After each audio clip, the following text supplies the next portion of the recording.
Hi, I'm Nicolene Peck. I'm a relationships and communication expert. And in this video, we're going to talk about how you can control your emotions in an argument.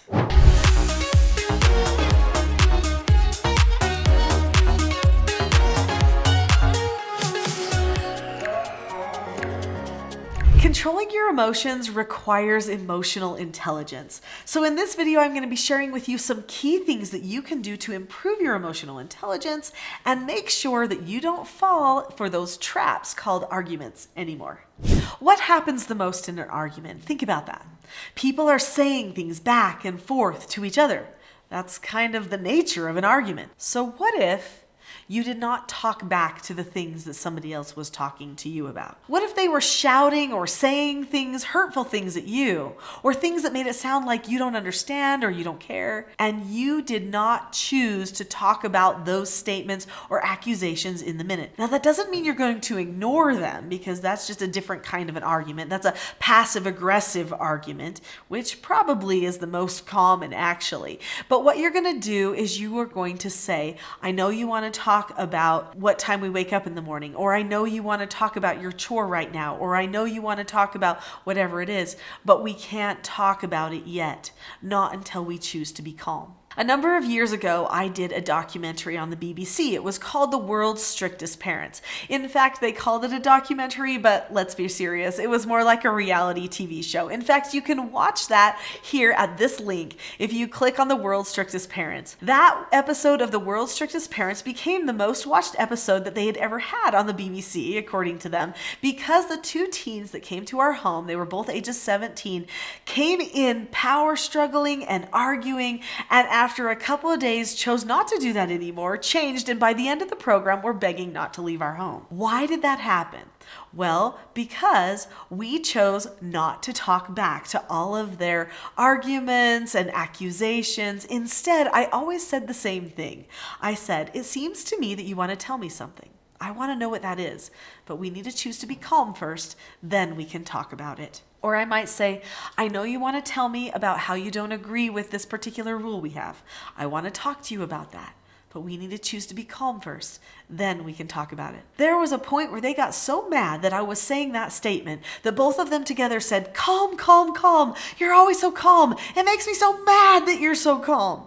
Suggesting that if I chose to get angry and talk back at them, that maybe they would choose to be calm. But I wasn't born yesterday. As a parent of many children, most of them foster children, I knew that that was just a red herring to try to get me to not be calm. They were recognizing that power of calmness, and they were recognizing the power of me not talking back to them, and there was nothing they could do about it.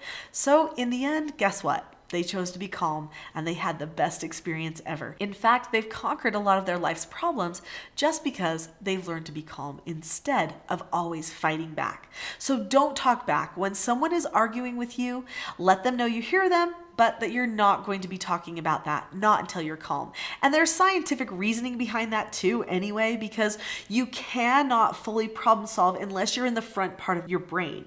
If you're in the emotional part of your brain, you only have like 40% capability at midbrain. When you're all the way to back brain, like total anger, fight or flight, you only have about 10% capability to solve your problem in the prefrontal cortex. So you really are at a disadvantage of even being able to get to a good solution to your problem if you try to solve it when someone is losing control. So as you can tell, I've planned what to say. That's super important. In fact, that's another really great thing that you need to do to make sure that you can maintain your calmness and not lose emotional control. So you can plan more than just that one statement. You can plan all kinds of things. You can plan certain descriptions. You can plan thoughts that you will have in your head.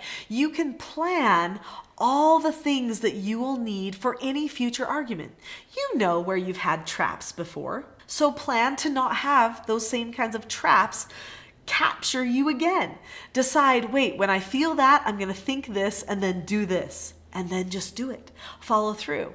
Or when a person is yelling at you and you need to bring that to their attention, maybe instead of responding to the yelling in another yelling way, you just say, right now you're yelling. Let's talk calmly. Plan the words that you'll say. That makes a big difference. Your calmness has to be your top priority. If you are not going to get emotional in an argument, then you have to value calmness. It's got to be put as a priority in the conversation. So as the other person is speaking, you want to listen, but also make sure that you are not allowing yourself to over focus on your own feelings, your own emotions, and your own retorts to what kinds of things they're saying. We need to focus on be calm. Be calm. Think about your posture. Is it a calm posture? Think about your voice tone. Is it a calm voice tone? Is your breathing calm? Are you fidgeting too much? Have a plan for what your calm body language is and what your calm voice tone sounds like. And make sure that you maintain yourself there. Have your priority be calmness. Now, I already mentioned before that I always say, it seems to me that you want to tell me something. I want to know what that is, but we need to choose to be calm. Then we can talk about it. So that's me stating to myself and to them, we need to be calm. We need to be calm. Another key thing that you can do to maintain your calmness is to really listen to that other person, to really seek to understand what it is that they are saying. Sometimes we get so wrapped up in our own thoughts that we don't do the understanding, and then we end up doing more and more emoting. And these emotions are usually the non-productive kind. For watching this video, I'd like to give you a free gift, and that gift is the Calm Parenting Toolkit. My Calm Parenting Toolkit has been used all over the world by people to help them develop a calm plan for themselves and to maintain calmness in the minute when things aren't going exactly right. If you click on the link that's in the description below this video that says Calm Parenting Toolkit, I think it's probably the top link.